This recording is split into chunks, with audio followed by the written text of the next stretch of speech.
Narcotics control bureau के वरिष्ठ अधिकारी समीर वानखेड़े विवादों में फंस गए हैं। आर्यन खान को क्लीन चिट मिलने के बाद फंस गए वानखेड़े पर ठीक से जांच न करने का आरोप लगा है और इस मामले में अब कार्रवाई होगी।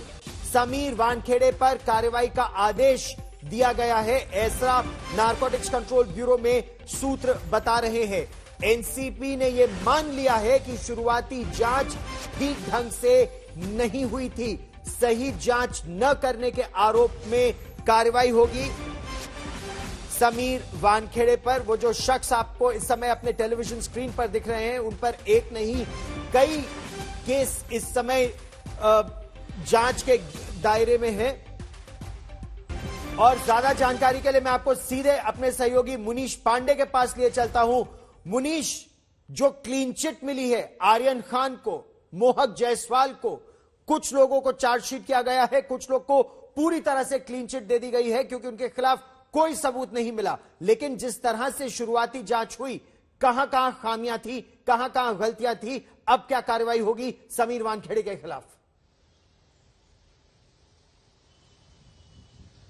जी देखिए, सूत्र हमें जानकारी दे रहे हैं कि इस मामले की जब चार्जशीट फाइल हुई और गृह मंत्रालय को बताया गया कि इस मामले में जब जांच शुरू हुई थी, उस वक्त जोनल डायरेक्टर समीर वानखेड़े उसका प्रतिनिधित्व कर रहे थे, उस जांच टीम का, और जांच के दौरान कई कमियां पाई गई। उसके आधार पर गृह मंत्रालय ने कॉम्पिटेंट अथॉरिटी यानी कि फाइनेंस मिनिस्ट्री को साफ शब्दों में कहा है कि आप समीर वानखेड़े के खिलाफ में गलत जांच करने के आरोपों में पहले तो आप कार्रवाई कीजिए, और दूसरा गृह मंत्रालय के सूत्रों ने यह भी जानकारी आज तक को दी है कि पहले से ही फर्जी जाति सर्टिफिकेट यानी कि फेक सर्टिफिकेट मामले में उनके ऊपर कार्रवाई की जा रही है। तो समीर वानखेड़े की मुश्किलें बढ़ती यहां पर नजर आ रही है। अब जो गौरव आपने सवाल किया हुआ था कि आखिरकार क्या कमी रह गई, तो कुल मिलाकर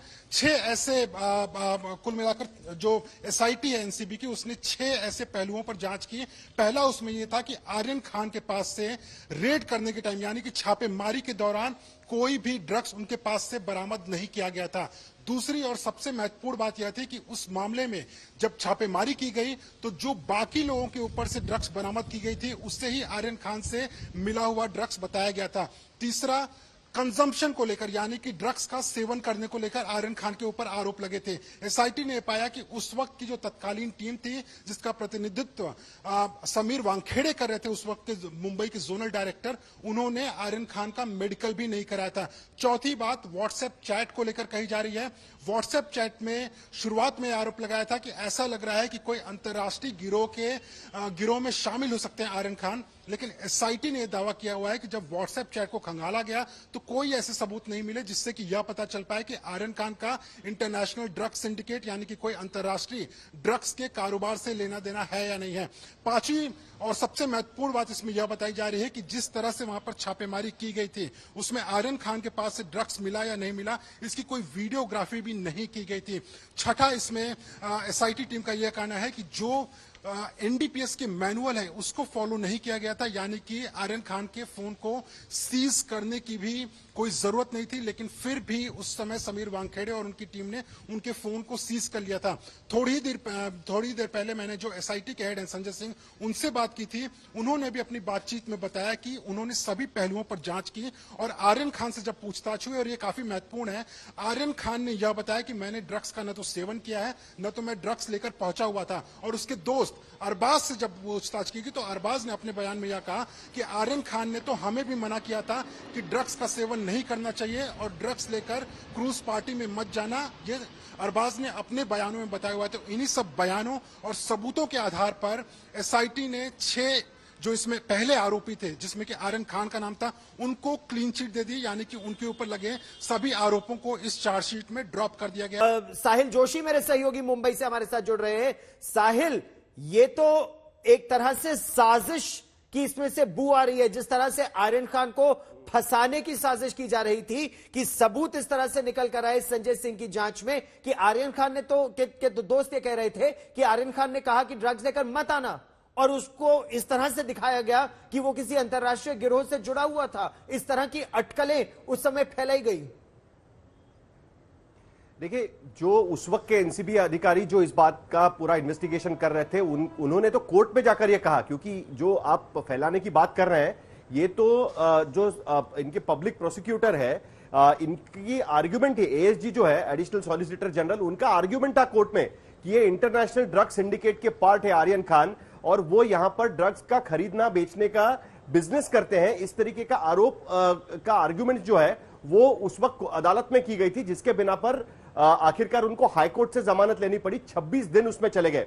दूसरी बात, जो अरबाज के स्टेटमेंट की बात मुनीश पांडे कर रहे हैं, उसमें ऐसा है कि जिस तरीके से, मतलब वो क्रूज पर जब पहुंचे तब आर्यन खान और अरबाज साथ में वहां पर क्रूज पर पहुंचे थे, और इसी के बिना पर समीर वानखेड़े का यह कहना था कि मैंने उनको गिरफ्तार किया। जब हमने उनको पूछा कि आपने नॉर्मली अगर आपके पास कोई ड्रग बरामद होता है तो आपका ड्रग टेस्ट किया जाता है, या फिर अगर आप किसी के साथ जा रहे हैं और उसके पास ड्रग मिलता है तो सबका ड्रग टेस्ट किया जाता है, उसी को रेव पार्टी कहा जाता है। रेव पार्टी पहले भी मुंबई में बस्ट हुई थी, आप उस वक्त जो हमने डिस्कशन किया था आपको याद होगा तो, लेकिन आर्यन खान का कोई ड्रग टेस्ट नहीं किया गया। उस वक्त एनसीबी के अधिकारियों की तरफ से यह कहा गया कि हम लोग इसलिए ड्रग टेस्ट नहीं कर रहे हैं क्योंकि हमको पोजीशन मिला है, ड्रग पोजीशन मिला है। किसके पास? अरबाज के पास में। अब अरबाज का जो बयान एनडीपीएस के तहत एनसीबी के अधिकारियों को जो नई एसआईटी को दिया गया, उसके बाद तो यह बात साफ हो गई थी कि ना उनके पास ड्रग्स मिला, ना उनका ड्रग टेस्ट किया गया। उसके साथ साथ वो ये भी कह रहे थे कि हमको ड्रग पीना नहीं है। फिर क्यों आर्यन खान को उसमें लपेटा गया? जो आरोप नवाब मलिक ने गिरफ्तारी के पहले लगाए थे, उन्होंने ही दरअसल ये मामला पहले उठाया था कि जो एनसीबी के विटनेसेस है वो विटनेस टेम्पर्ड विटनेसेस है। उन्होंने इस मामले में पूरी तरीके से पब्लिसिटी बटोरते हुए पैसा ऐंठने की कोशिश की। इस तरीके का आरोप नवाब मलिक ने लगाया था, जिसका इन्वेस्टिगेशन अब तक हुआ नहीं है।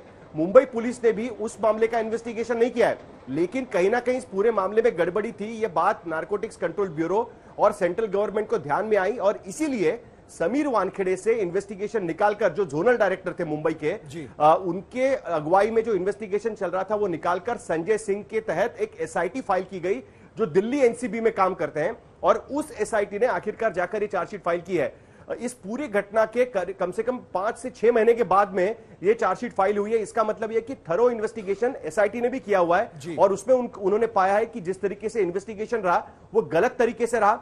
जिनके पास नारकोटिक सब्सटेंसेस मिले वो इंडिपेंडेंटली काम कर रहे थे। ये गिरोह का पर्दाफाश नहीं था।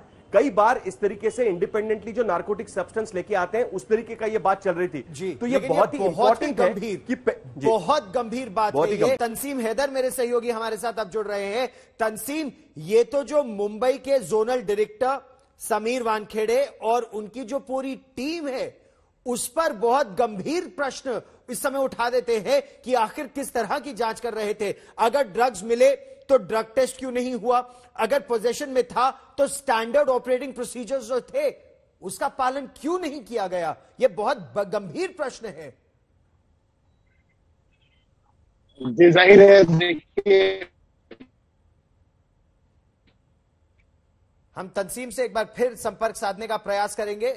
तंसीम, हम एक बार फिर आपके पास लौटेंगे, लेकिन जो दिल्ली की रिपोर्ट है मुनीश और जो मुंबई की रिपोर्ट है, दोनों में जमीन आसमान का फर्क है। दोनों के कंक्लूजन्स इतने ज्यादा, एक ईर घाट तो दूसरा तीर घाट, इतने बड़े अंतर कैसे हो सकते हैं? क्या एक सोची समझी साजिश के तहत यह आर्यन खान को फंसाने का और उनके पिता भारत के प्रसिद्ध फिल्म अभिनेता शाहरुख खान से पैसे ऐंठने की साजिश का क्या यह एक हिस्सा था?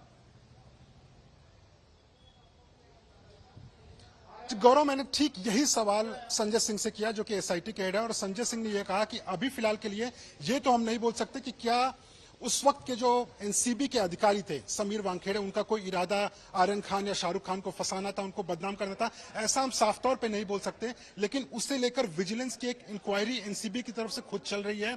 उन्होंने अपनी इंक्वायरी में यह पहले ही साबित कर दिया, और जो चार्जशीट का भी पार्ट होने वाली है, कि पहली टीम ने जिस तरीके से जांच की थी वो जांच पूरी तरह से गलत दिशा में थी। और रही बात कि क्या इसमें कोई पहले सोची समझी साजिश थी, उसको लेकर जब विजिलेंस की इंक्वायरी पूरी होगी तो उसमें साफ तौर पे यह बताया जाएगा कि आखिरकार क्यों ऐसा समीर वानखेड़े ने किया था, अगर उन्होंने गलत किया हुआ है तो। लेकिन जो आपने बात की कि जो दोनों ही एजेंसियां एनसीबी की थी, पहले समीर वानखेड़े की टीम थी, उसके बाद संजय सिंह की टीम थी, दोनों ही जांच एजेंसियों, दोनों ही जांच टीमों की जांचों में इतना फर्क क्यों आया?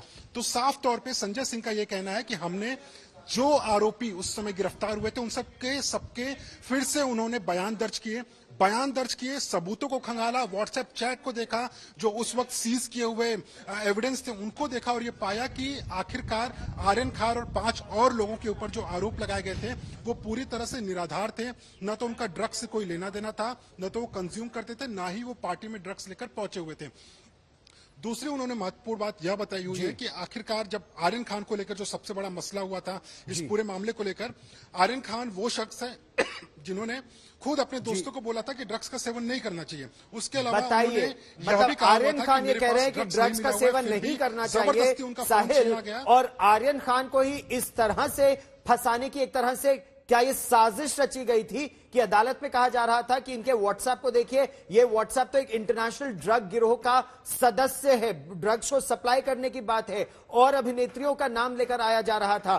तो मकसद क्या था? क्या इस मकसद की भी जांच हो रही है? क्या समीर वानखेड़े और जो उनकी टीम है उनकी तरफ से, चाहे सूत्रों के हवाले से, कोई एक्सप्लेनेशन आया है कि इतना जमीन आसमान का अंतर क्यों और कैसे?